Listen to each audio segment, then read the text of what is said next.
Hi, Sean Dall here from Recirc IT. Why recycling is not the circular economy. Quite often when we get involved in conversations with our clients, what we do in preparation to those conversations is we have a look around the collateral that's available in the public domain.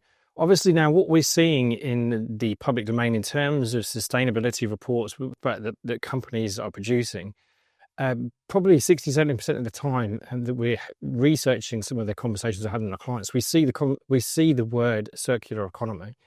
And unfortunately, I think there's a bit of a misconception in the market that if you are recycling, then you are engaging in the circular economy. But let me just explain why that isn't actually the fact, and what we can do to help support you in actually engaging with meaningful use of the circular economy. So here we have, I guess, the linear economy timeline. So here the energy and the minerals are used in particular the products that we're talking about. There's obviously gold, copper, nickel, palladium, which are all extracted to then produce the products. And the products then are made available in the market. Most organizations obviously buy that through distribution, through Westcon, Ingram, et cetera, et cetera.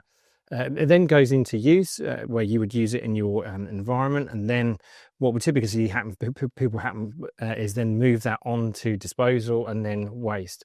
And I guess what we're starting to see now is the level of granularity that people want to see from this point on is getting more and more detailed.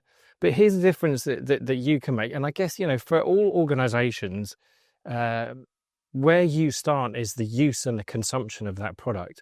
What we want to see in particular is all of our customers start to put pressure this way on essentially the OEMs to start doing more for the circular economy.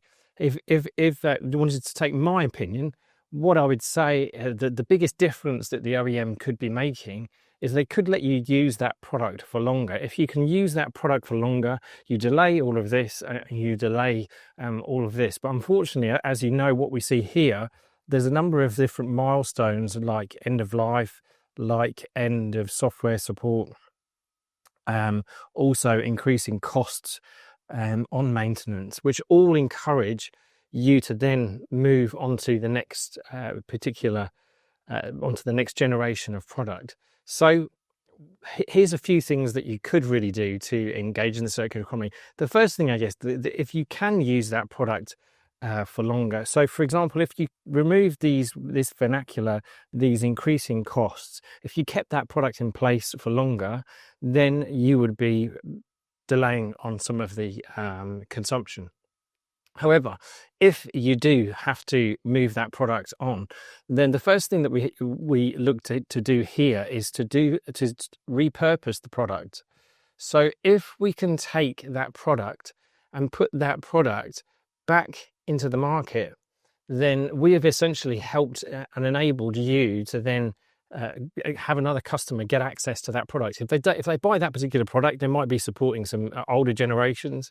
They're not going to be buying the new generations. They're not going to be contributing to the upstream impacts here. If you definitely can't extract any value from it in terms of its in the entire product, then what we would suggest is that we can actually use a way and a purpose of extracting the minerals from that. So the gold, the copper, the nickel, and putting those products back into the supply chain. So if we can give these organizations here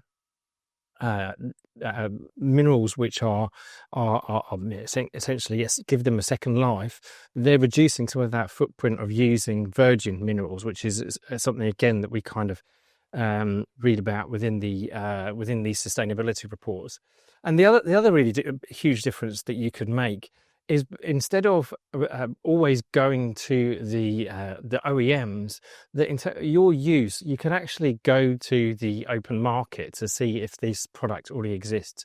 Perhaps somebody's already bought that product, they no longer need it. Perhaps somebody bought too many of them. They're available in the open market, and they can be, they can still come with all the warranties. They can still come with all of the testing at kind of very different prices.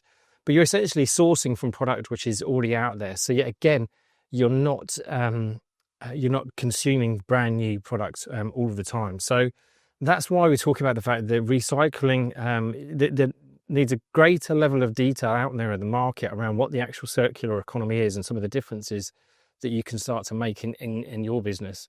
Obviously, what we do here is very different to what the OEMs do. So we'd love a conversation with you at any point in time if you want to, firstly, get a deeper level of understanding of where your waste is going. What we can specify how much we repurpose, how many the exact weights that we're able to extract, the gold, the copper, the nickel, etc., how much value we do it.